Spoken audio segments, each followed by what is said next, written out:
जयप्रकाश विश्वविद्यालय के कुलपति प्रोफेसर डॉक्टर फारूक अली ने प्रेस वार्ता कर विश्वविद्यालय के द्वारा दिए जाने वाले वेतन के संबंध में बताया तथा कई अन्य जानकारियां दी। आइए देखते हैं इस पर तैयार की गई हमारी रिपोर्ट।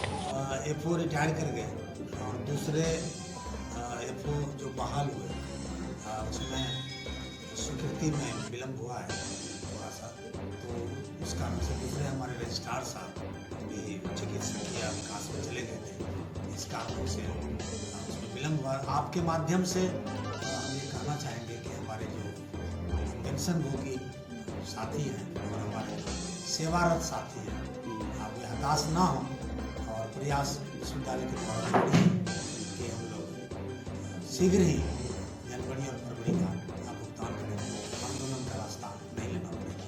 ये हम आपके माध्यम से उम्मीद देना चाह रहे हैं।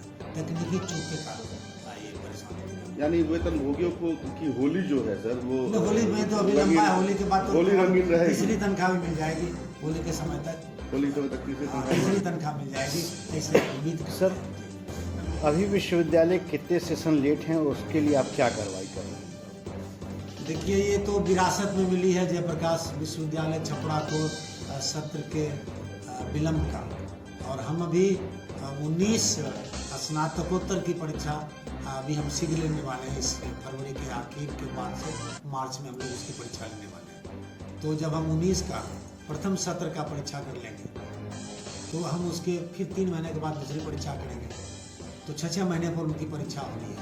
तो हमें उम्मीद है कि 31 दिसंबर 2021 तक पूरे के पूरे सत्र नियमितीकरण हो जाएंगे स्नातकोत्तर के। जहाँ तक स्नातक स्तर की परीक्षा का सवाल है, हम 20 की परीक्षा लेने वाले हैं, तो लगभग वो नियमितीकरण के राह पर है। और हम समझते हैं कि 20 का जो सत्र शुरू होता है वो जुलाई से होता है, तो हमारे पास मार्च, अप्रैल, मई और जून, ये 4 महीने हैं। इन 4 महीनों में हम जो 20 की जो परीक्षा है लंबित है, अब उसको हम लोग आयोजित कर लेंगे। उसमें डिग्री 1 भी है अभी, फिर उसका डिग्री 2 है, डिग्री 3 है, ये तीनों हम लोग ले लेंगे।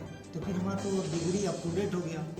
बीएड मेरा सुपर फास्ट है, पूरे भारत में सबसे अग्रणी हम लोग चल रहे हैं। तो मैं आपके माध्यम से छात्र छात्राओं और उनके अभिभावकों को आश्वस्त करना चाहता हूँ कि अब उनको 2 साल की पढ़ाई में 5 साल खर्च नहीं करना पड़ेगा, जो पूर्व में खर्च हुआ है। आर्थिक बोझ जो उन पर पड़ा है, छात्रों की रुचि घटी है, इन कारणों से उपस्थिति में भी वो उत्साह नहीं दिखा है। तो इसमें हम समझते हैं कि सुधार होगा और विश्वविद्यालय भरसक प्रयास करेगा कि समय अवधि में उनके पठन पाठन, परीक्षण और मूल्यांकन के परिणाम सुनिश्चित। सर, एक और नए ग्रेड की जो हमने बात की जी, तो उसमें अभी क्या स्थिति है? देखिए, ऐसा है कि हमारे विश्वविद्यालय में जो 21 अंगीभूत महाविद्यालय हैं, उसमें से 4 ही वो नेक एक्रीडेटेड है। ग्रेड भी बहुत अच्छा नहीं है, तो उसमें 1000 बिंदुओं पर मूल्यांकन होता है, और 1000 बिंदु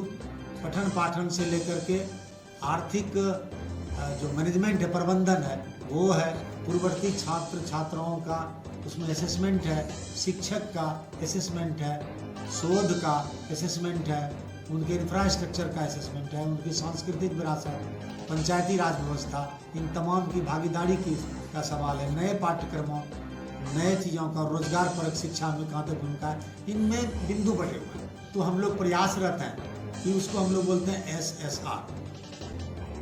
तो ये SSR जमा करने का, सेल्फ असेसमेंट का जो रिपोर्ट है, वो हम लोग अब बनाएंगे और हम लोग प्रयासरत है। उसी कड़ी में विश्वविद्यालय के जो विभिन्न स्नातकोत्तर विभाग कई स्थलों पर चल रहे हैं, उसे एकीकृत करने का हम लोग प्रयास कर रहे हैं। और जैसे ही एकीकृत हो जाएगा उसको हम लोग सुदृढ़ करेंगे और उनका प्रोफाइल बनाएंगे जितना शीघ्र हो, और प्रोफाइल बना करके हम लोग अपलोड करेंगे। हम लोग नैक कमेटी भी यहाँ बनाने जाने वाले हैं और शीघ्र ही उसकी भी घोषणा की जाएगी, ताकि ग्रेड के लिए हम लोग चिंतित ना हो। कर्म किए जा फल की चिंता मत करे इंसान, जैसे कर्म करेगा वैसा फल देगा भगवान। तो कर्म करेंगे अच्छा तो हमको अच्छा फल मिलेगा ही, और उद्यम से ही कार्य की सिद्धि होती है। उद्यमे निसिद्धन्ति कार्याणि, labour never goes in vain. हम लोग श्रम कर रहे हैं और हमको जरूर सफलता मिलेगी। हम आपके माध्यम से बताना चाहते हैं।